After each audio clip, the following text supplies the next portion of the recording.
Had the big moment about 30 seconds ago. Can he have another one? Drives it inside forward 50. 2v1. Green. Ball nearly marked ground level. Chance for Brockman. Around the body. He kicks his third. High ball back inside.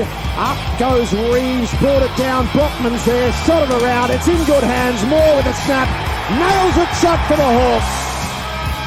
Final siren in Launceston. It is a coaching triumph for Sam Mitchell. Not just in the head-to-head duel with his old master, but in the selection and the strategy. Yes, in the showdown between friends turned foes, Sam Mitchell reigned supreme. Hawthorn securing its first win of the season, a 19-point victory over North Melbourne. We're back to recap all the action, as well as preview the upcoming Easter Monday blockbuster between 17th and 18th. Well, that can't be right. We'll get to that. Welcome to another edition of the Hawk Talk podcast. My name is Nick Mason, and with me as always is a man who was pretty pleased with how the weekend played out. G'day, Tiz. G'day, mate. Great scenes in the box. Sammy just congratulating the other members around him. We got it over the old man. Don't worry about it, boys. It's all up from here. Did you cop a look at the sign made by the crowd? Sammy 1, Clarko 0. I know. Jeez. And Clarko seemed to take it in his stride. We've seen the coaches' votes now. Clarko took it in his stride. He strode across the oval and didn't shake hands with Mitchell and then strode onto the plane. That's not a thing, is it? Oh, well, there was no coverage. You know they would have highlighted it. So the fact that they didn't makes me think that it didn't happen. I don't care. Oh, we I know care. they're fine. Are they? Yeah, Anyway. definitely. It's old news. He doesn't have problems with Sammy or the players or anything, apart from Liam Shields raising the elbow. Raised a couple of questions. Interesting. I haven't really seen that from him before, but anyway, no, Clarko's problems are with the admin, not with Sammy. I would have thought that Liam Shields would know better than to take the fight to an Irishman, but anyway. Dan Howe turned up as well. Oh, that's new. But we had all the answers. That is such a drive-by. Oh, look, we had all the answers except for the third term. Yeah. But, Hawthorn was in control for most of the match. I mean, you look at the stats. Disposals, plus 82. Marks, plus 51. Inside 50s, plus 12. Clearances, plus 19. That's a team that, for the most part, held dominance. And our centre clearances are dominating the league, which is ridiculous. What is going on?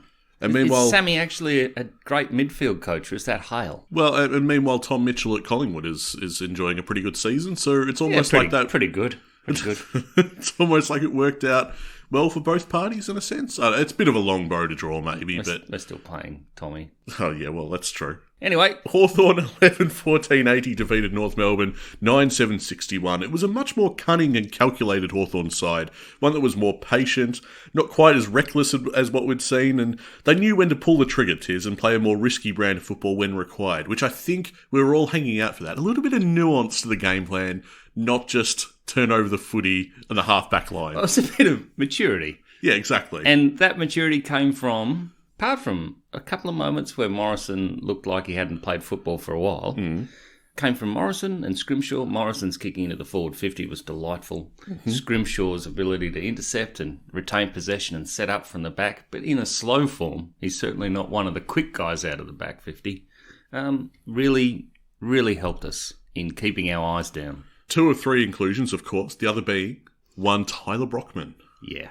3 goals, 1. Everybody's talking about him being like Willow. Yeah, this one from Peter. I loved the role that Brockman played. Reminds me a lot of the way that Mark Williams went about it. As a small forward, he's playing an opportunist's role, and he made the most of it yesterday with a clutch goal in the last quarter and then calmly feeding more for the sealer. He is a lock.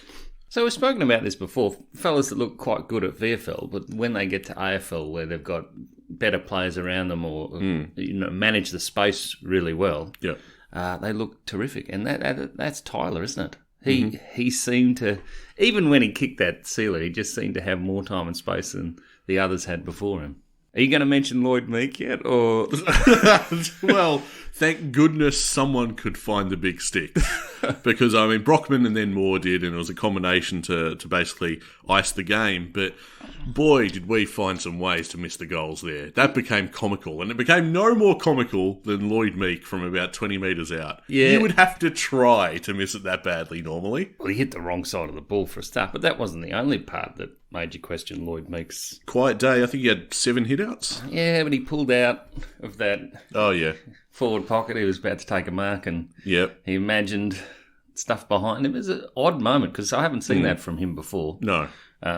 But no, I imagine the next time a contest comes like that, he will be full bore at a gate. I can't imagine Sammy would respect anything else. What about the players that actually really starred for us on the day? Because we had a few. Well, I mean, there's been a lot of questions about Miki. It's important because I think he'll be one of our best improved this Well, I year. was going to say, it's round 3. Yeah. Let's simmer it down. Let's see what he can bring Easter Monday. But for now, some of the best players on the day against North Melbourne, my MVP is Dylan Moore. 26 disposals at 76.9% disposal efficiency, a career-high 12 marks, 528 metres gained, 22 pressure acts, I'm not done, 7 inside 50s, 9 score involvements, kicked 2 goals, one himself with 2 assists. My goodness, that is one of his best. Terrific performance. I have to agree. That would have to be a game-defining performance. Apart from Will Day, I knew this was coming. who wore 2 brutal hits during the contest, and Sammy highlighted just how tough he is in the after-match presser. 29 touches at 86 disposal efficiency.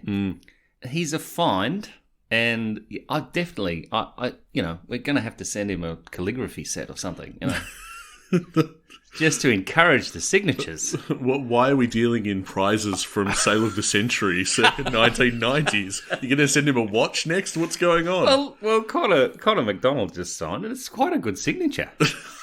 That's what you focused on. I was focusing on till 2025, which is fantastic. Yeah. When you see it, though, do you go back to, like, grade 3 and you're there working out what your signature should look like? With my newly minted pen license, you bet I am. I never got mine No! authorised. Yeah. All right, you take that out of your hands right now. No. If you hear sirens, you know why, folks. Will Day with 19 pressure acts as well. Yeah, and 9 score involvements, matching Dylan Moore. Fantastic day. We had so much more of the possession, so much more of the control on the ball. The marking was just amazing. James Sicily. The invisible man. Well, yeah, there's something about a backman that has great influence and yet remains unnoticed. It's quite a phenomenon, isn't it? 28 touches at 82.1% disposal efficiency. So he's not only finding plenty of the footy, he's using it pretty well, and a career-high 18 marks. Yeah, but he's one of those blokes you're like, oh, okay, yep, no, just part of the string of football as it comes up the field. Of course, my favourite defender on the day was Sam Frost. Really? No. He's very watchable. Very watchable. Yeah, from Thank behind you, my Dermy, hands. for that. He is watchable from behind my hands. No. Look, Sam Frost, he obviously had a couple of major blues that all Hawthorn fans are going to remember for a long time. But other than that, you got to say he did his job. Yeah, he did. And that's the tragedy of it.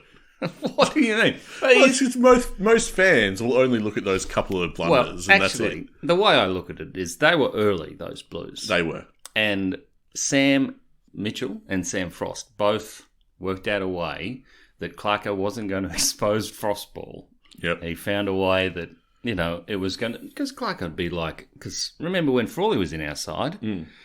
Everyone would run away from Frawley when he had the ball so that he could launch longer to the 50 without any real direction. Yeah, get this ball the hell away from me. It's a similar thing that Clarko was trying to wide out Frosty. And, they managed to work their way around it, but I felt that Scrimshaw really stepped up in that area. Well, absolutely. But also, the North probably should have put time into CJ early because, he had roughly half of his 21 touches in the opening term. He really got us going, and it gave North Melbourne some headaches that they had to really address quick smart. But I thought we had some other unsung heroes as well. Carl Amon, 24 touches, team high 582 metres gained, an equal team high 5 clearances. Cam McKenzie, 20 disposals, 9 tackles. I think he led the way for tackles, Tiz. 5 score involvements. We had 12 players with over 20 touches, actually. We had Ward, Scrimshaw, I've mentioned, Morrison, of course, Hardwick, your boy Nash. Yeah, Nash. Well, that's a career high, 24 disposals. Oh, it would be, yeah. 15 kicks, 9 handballs, 3 marks, 6 tackles. Didn't tackle much last week. But can you imagine Clarko sitting there watching Nash dominate Shields?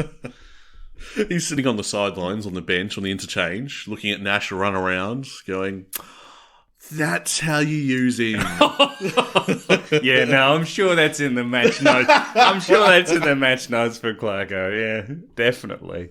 No, I really admired his game on the weekend, and wrapped for him and wrapped for the result that the boys got, because that was team effort. When you look across the stats, there are a couple of shining examples of what to do, but there are a couple of guys who sacrificed their game, like Bruce. He was practically decoy for the whole Yeah, that's right.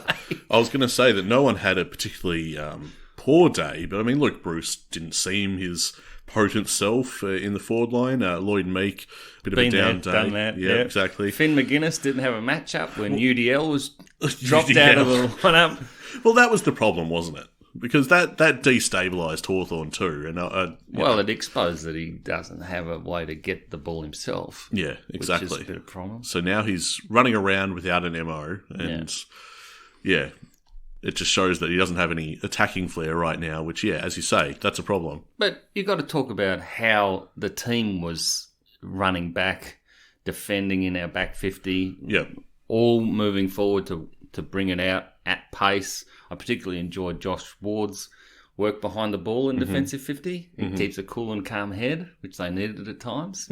And Richard gave a shout out to Harry Morrison's defensive running, which he definitely does, even if it's not exactly enjoyable seeing Harry in the back 50. But he is there, putting on pressure so you got to say Sammy had the whole team and his changes to the lineup, which some viewed as dropping your full back and your full forward. It's not exactly what you meant to do in modern footy. Well, I guess the question coming out of the first two rounds is, how Hawthorn going to score goals?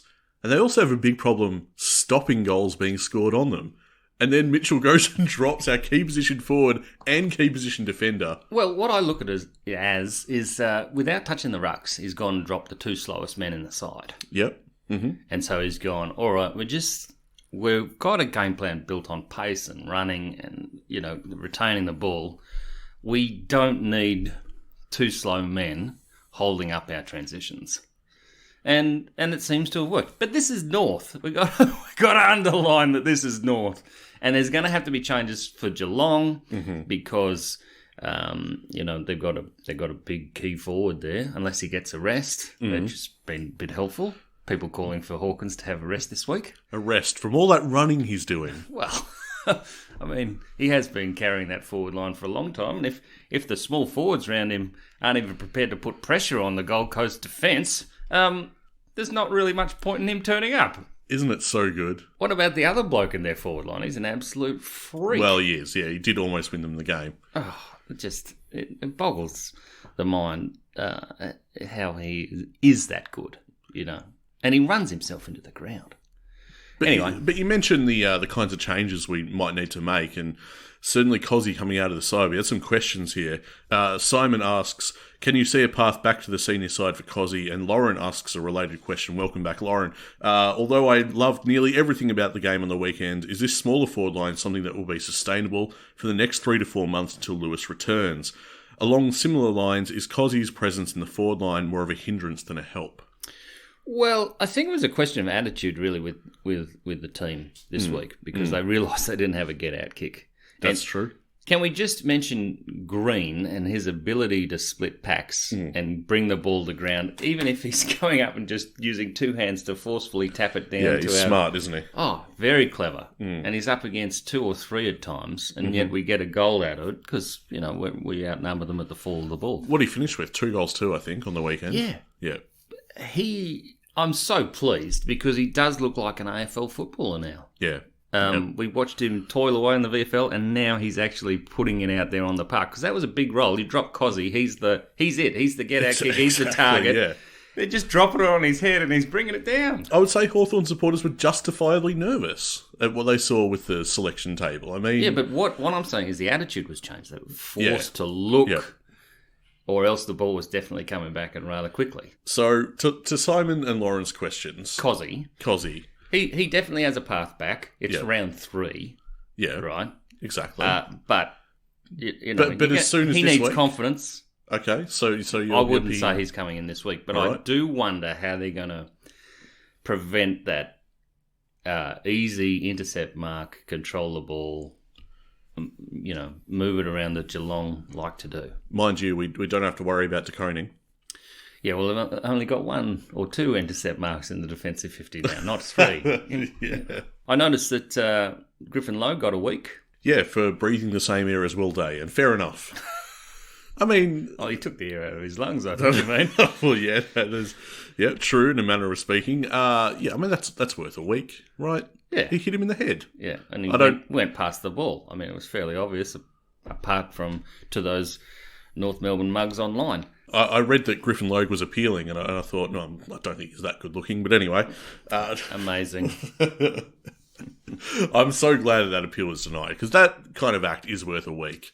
Wasn't paid a free on the day, and good on Will for bouncing back up. The wiry Will Day, who we've said for the longest time needs to build up bulk, and we're worried about his toughness. Worry no more. So, with Will Day, we're looking at... We've always thought he'd be a 200-game player, but now he's going to get an extraordinary number of possessions and an ability to shape contests. Yeah, that's right. This is exactly where you want your best players. Yeah, this is the trajectory for Will Day, and hopefully the chatter is that... I have no concerns about him signing. Well, that's it. The deal apparently is almost done, and the last that we heard, at least from official reports... Hawthorn's offered 4 years. Right. So whether it ends up being 4, whether it ends up being more than that, apparently it's very close. Yeah. So, he'll have a figure in mind himself, because he may not want the 4 years at this current pay grade. He might want 2. Yeah. And then ask for more money. Because he improves yet again. Yeah. Goes to another level. Exactly. Guess we'll wait and see. Kuzon asks, I was really impressed with Fergie's game on the weekend. He may have gone 2 goals too, but for a lad of only 186 centimetres, he kept contesting packs and getting the ball to the ground. With that in mind, who do you think will kick our first 5-goal bag of the year? Ferg, Brock, Bruce, or someone else? Can I say Connor McDonald? Oh! Because that's my favourite goal of the day. Yeah. That pure... football sense to just slam it. It's an over-end punt, really, to get it straight through. Split-second instinct is what it is. Yeah. And most people, would try it and end up looking a little like Lloyd Meek. I'll stop. No. I'll stop. Don't stop it. He'll be great. I've no doubt about that. His work around the ground was fairly good. But yeah, that goal from Connor McDonald was sensational split-second thinking. Yeah. The application, the execution of the skill in the heat of the moment with bodies around him was fantastic. Now, is there a question about can we run 3 rucks? Where's that? Yeah. So hang on. Before we move on, we haven't answered the question. You said McDonald. Yeah. I go Fergus Green. I really do think. I see it happening. Because he did it in the VFL, mate. I'm primed to see it in the AFL. I think it'll happen. This question from Paulie. Nick, how good do you feel with a win over North Melbourne? Thank you very much, Paulie, for recognising the stakes here. That is relief on your face. It is. Can we play Reeves, Meek and Lynch in the same team, or are we saving up Lynch for later? Well, they're definitely not saving Lynch up. No. No, he's pulling out all his guns at VFL. They didn't have a game on the weekend, so unable to strut their stuff, which means Cozzy and Blank had a rest. Mm-hmm. 3 rucks on the same side. Yeah, no, I don't... Look, last week we didn't think they were going to make many changes, and they did, and they went fast. Mm-hmm. I think they're just going to back fast against Geelong as well. But I do, I've got concerns about how they counteract Green being beaten if there's a long kick. But, in terms of progress for the side, there's no point in bringing Lynch in to combat that Geelong defence. We want to keep their eyes down as they enter the forward 50 from now on. I have a sneaky suspicion that Brockman is going to tear it up on Easter Monday. Yeah? You don't rate their small defenders at Geelong? It's more that I'm starting to see something building for Brockman. And it's not just a one-week wonder thing. It is through the VFL. It's through the year to date. My biggest question is, do we see Coops? Does Cooper Stevens make the lineup against his old mob? Well, me personally, I would sooner have Ned Long in. But also, we're coming off a bye for Box Hill, so it's so hard to know. Yeah, they're coming off a long run. That's what it is. Yeah, they're going to hit the packs hard. It's just so good to see the confidence in the boys and also to see them rewarded for their efforts. But we know what happened in the pre-season against Geelong, so let's not get too cocky, even if they are 0-3. And the worst start by a Premier since 1950-something. North Melbourne, I think, in 1976, went 0-3. I mean, 76, North Melbourne still make a final, but it doesn't matter. We all know what happened. Ignore that fact. Well, don't ignore it so much, because we all know what happened that year. So, Yeah, we do. would you believe it? Geelong versus Hawthorn at the MCG Easter Monday, 3:20pm, but it's 17th taking on 18th. A very unique Easter Monday blockbuster, this one. Flat Track Paulie asks, who goes to Cameron Easter Monday? And Any ideas, Nick? Views from the nosebleeds. Does Blank come in to play on Hawkins, allowing Frost to play on Cameron next week? Or can Frost and Sicily get it done? I would be bringing Blank back. I think it's a problem. So Cameron goes right up the ground, so you can send Frost to track him higher up the ground. But then you've got to hand over to Sicily or... Yeah. You got to have two men for Cameron because Yep. his work rate is unbelievable. Going to be a few working mechanisms and parts in this defence, I think. We're going to have to be the really last thing you switched want on. to see is Hawkins over the back with Yeah. easy goals, which is possible. So I think they are going to have to get someone in to just, put McAvoy back behind the ball. Something like that. What year is it?